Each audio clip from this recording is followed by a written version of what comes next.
Pleno del Congreso, el presidente del Consejo de Ministros aseguró que la reducción de la pobreza en las zonas de mayor incidencia es un objetivo clave del presupuesto por resultados.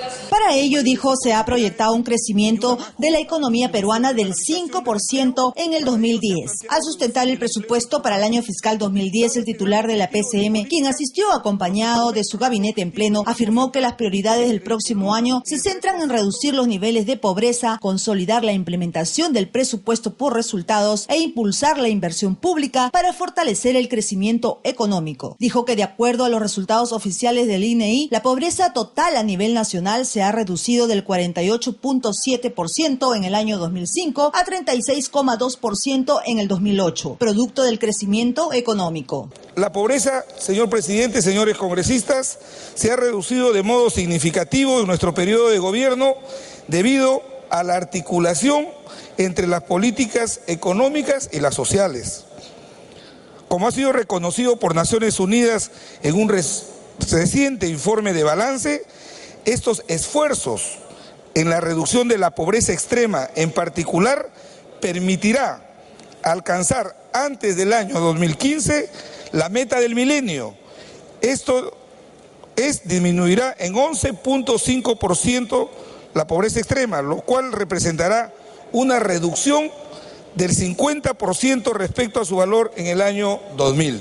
Al recordar que el presupuesto del sector público del año 2010 es mayor al presupuesto inicial del presente año, precisó que el proyecto de ley del Poder Ejecutivo consideró la suma de 81.857 millones de nuevos soles. El dictamen correspondiente, dijo, aprobó un incremento de 250 millones de soles en la fuente de financiamiento, recursos por operaciones de crédito destinado al Ministerio de Defensa para operaciones del BRAE. El jefe del gabinete, Velázquez Gesquén, destacó que las prioridades del presupuesto están enmarcadas en la modernización de la gestión municipal, el fortalecimiento del gasto social en educación, salud, programas sociales, defensa, seguridad nacional, orden público, seguridad y justicia. En cuanto a la política salarial, debemos señalar que para el año 2010 el gobierno ha previsto otorgar bonificaciones principalmente al personal de la administración pública de aquellos servicios que están vinculados directamente al bienestar del ciudadano.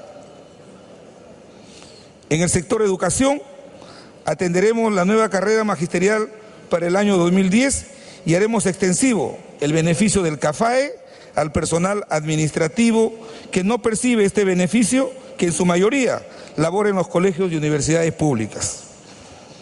En el caso del sector salud, se proseguirá con la nivelación de las AETAs a favor de los médicos, profesional de la salud y personal asistencial de los gobiernos regionales, otorgando recursos para financiar 2 AETAs adicionales.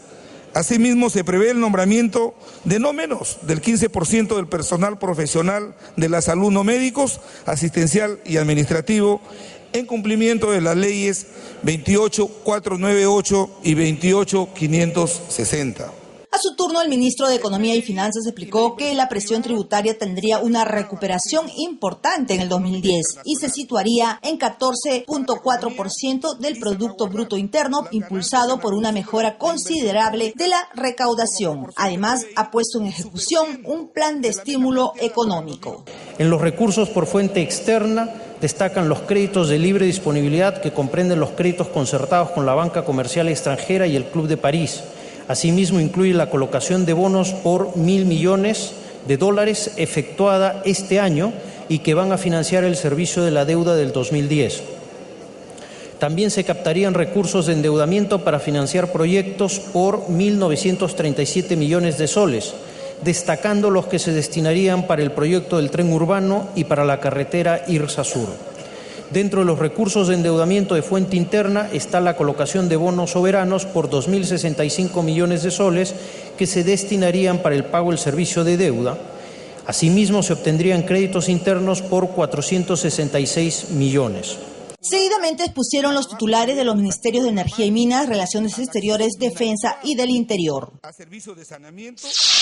El presidente del Congreso, Luis Alba Castro, anunció la derogatoria del acuerdo de mesa directiva del año 2001 que otorgó un bono permanente a exparlamentarios pensionistas.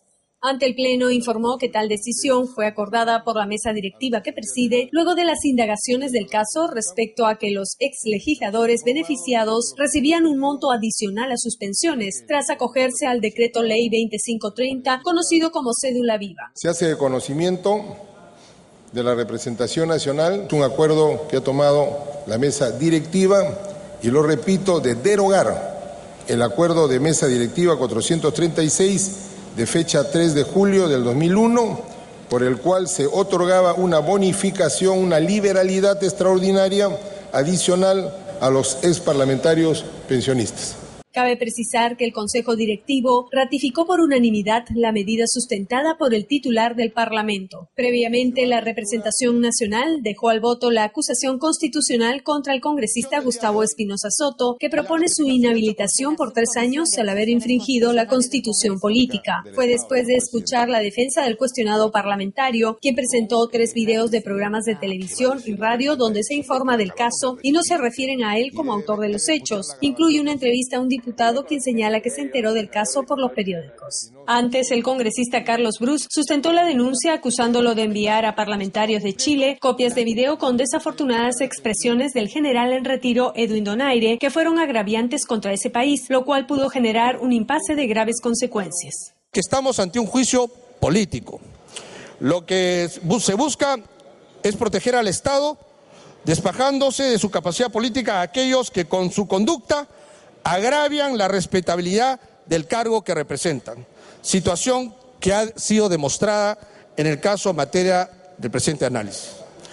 Es por estas razones que se recomienda en el informe final de la acusación constitucional número 123 contra el congresista Gustavo Espinosa Soto y aprobada por unanimidad en la sesión de la Comisión Permanente realizada el 20 de noviembre de 2009, acusar constitucionalmente al congresista Gustavo Espinosa Soto de infracción a la Constitución política, específicamente por incumplir los preceptos contenidos en los artículos 38 y 44 de la Constitución política del Perú.